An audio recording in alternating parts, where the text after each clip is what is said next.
परी और जादुई गुलाब का फूल। फूल बगिया गांव में सूरज नाम का एक अनाथ लड़का रहता था। सूरज के माता पिता बचपन में ही गुजर गए थे, जिसके बाद सूरज गांव के ही मंदिर में सोया करता था। मंदिर का पुजारी सूरज को भगवान को चढ़ावे में से भक्तों द्वारा दिए गए कुछ फल और कपड़े सूरज को दे दिया करते थे। उसी से किसी तरह से सूरज का गुजारा हुआ करता था। सूरज बचपन से ही बहुत ही मेहनती और ईमानदार लड़का था। वो हर रोज सुबह उठकर मंदिर के प्रांगण की सफाई करता और कुएं से पानी भरकर पूरे मंदिरों की धुलाई करता। एक दिन सूरज मंदिर की सफाई कर रहा था, तभी उसने देखा कि मंदिर के पीछे बाग में लगे सारे फूल के पौधे मुरझा गए हैं। अरे यह क्या, सारे पेड़ पौधे तो मुरझा रहे हैं। मुझे जल्दी ही कुछ करना चाहिए। ये सोचकर सूरज उन पौधों के जड़ों की अच्छे से सफाई करता है और सूखे हुए पत्तों की कटाई छटाई करके उसे हर रोज ताजे पानी से सींचता है।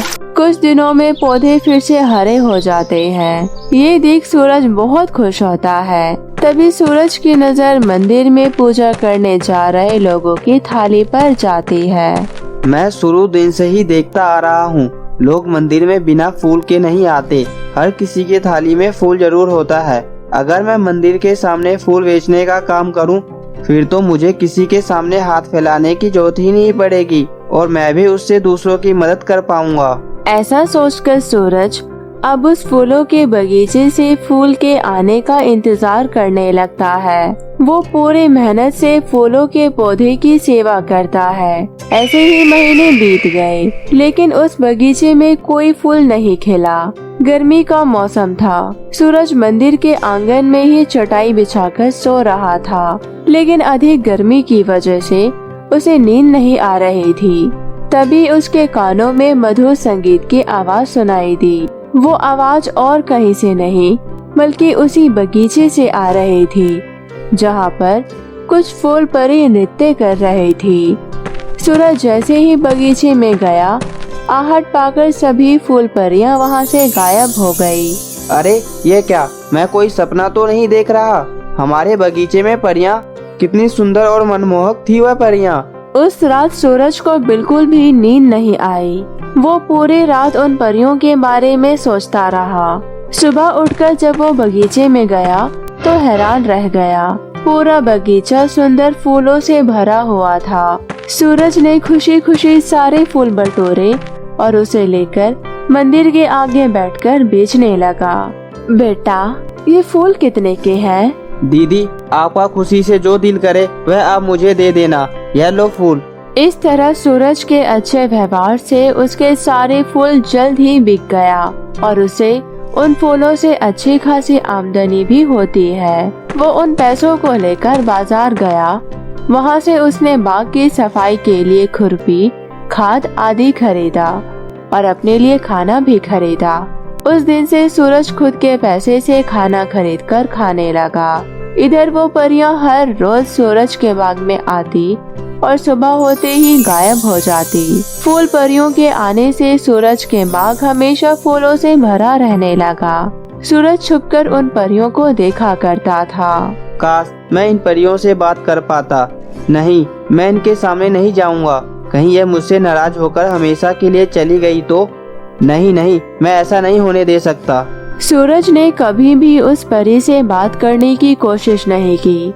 ऐसे ही कई महीने बीत गए।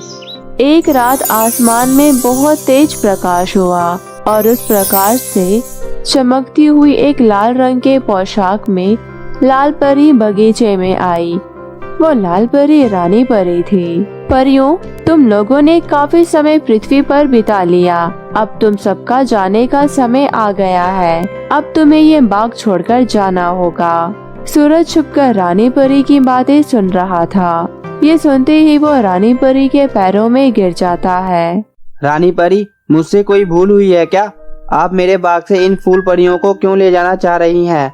सूरज, पृथ्वी पर हर कोई एक समय अवधि के लिए ही आता है। समय पूरा हो जाने पर उसे वापस जाना ही पड़ता है। अब इस फूल का सीजन समाप्त हो चुका है, इसलिए इन परियों को मेरे साथ जाना होगा। आप नहीं जानती परी जी, आज जो कुछ भी मैं हूँ वह सब आपकी वजह से ही हूँ। अगर आप इन फूल परियों को यहाँ से ले गई फिर तो मैं फिर से बेरोजगार हो जाऊंगा। प्लीज परी जी, इन फूल परियों को मुझसे अलग मत करे। मैं सब जानती हूँ सूरज, ये भी जानती हूँ कि तुमने हमारी फूल परियों की बहुत ही अच्छे से सेवा की है। मैं तुमसे बहुत ही प्रसन्न हूँ। तुम मुझसे बदले में कोई भी एक वरदान मांग सकते हो। रानी परी माँ, मुझे कुछ नहीं चाहिए।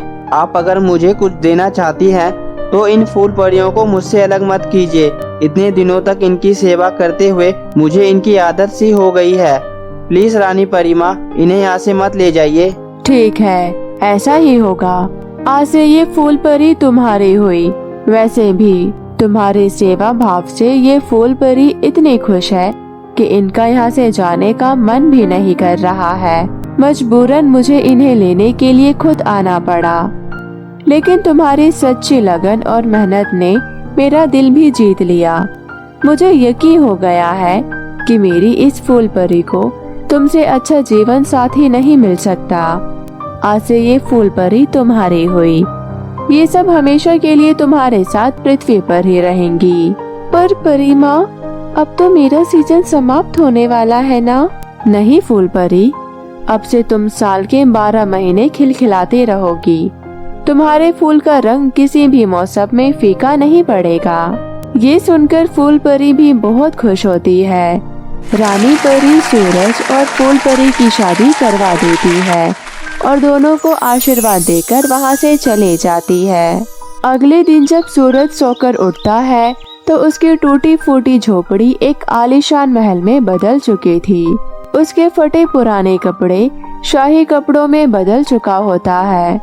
जब वो बाहर आकर देखता है तो उसका बगीचा सुंदर फूलों से लहरा रहा होता है। तभी उसकी नजर फूल परी पर जाती है। आप उठ गई जी? हाँ रानी, पर यह सब कैसे हुआ? मैं इतना अमीर कैसे हो गया? और यह महल, यह आराम की सारी वस्तुएं यहाँ कहाँ से आई? ये सब रानी परी के आशीर्वाद और आपकी मेहनत का नतीजा है।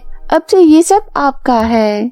इतना बड़ा राजा बन जाने के बाद भी सूरज कभी अपनी पत्नी फूल परी की सेवा करना नहीं छोड़ता। वो हर रोज फूलों को पानी देता, उसका अच्छे से देखभाल करता, उसकी खुद से कटाई छटाई भी करता। वो सदाबहार फूल और कोई नहीं बल्कि गुलाब है, जो आज भी हर सीजन में आसानी से मिल जाता है। सूरज गुलाब के फूलों का बहुत बड़ा दुकान खोलता है और उसे मिले पैसे से गांव में गरीब लोगों के लिए हॉस्पिटल, स्कूल, हर जरूरत की चीजें लोगों के लिए मुहैया करवाता है और गरीब लोगों की मदद करता है। गांव में हर कोई सूरज की खूब प्रशंसा करते हैं और उसे आशीर्वाद देते हैं। उस दिन के बाद से वो गांव खुशियों से भरा गांव बन गया, जहां हमेशा लोगों के बीच प्यार और प्रीत बना रहने लगा। सभी खुशी खुशी रहने लगे।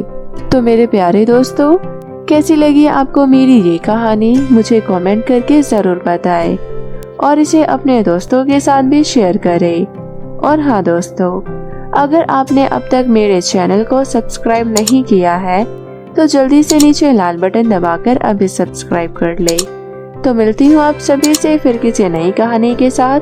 तब तक आप अपना ध्यान रखें। बाय बाय दोस्तों।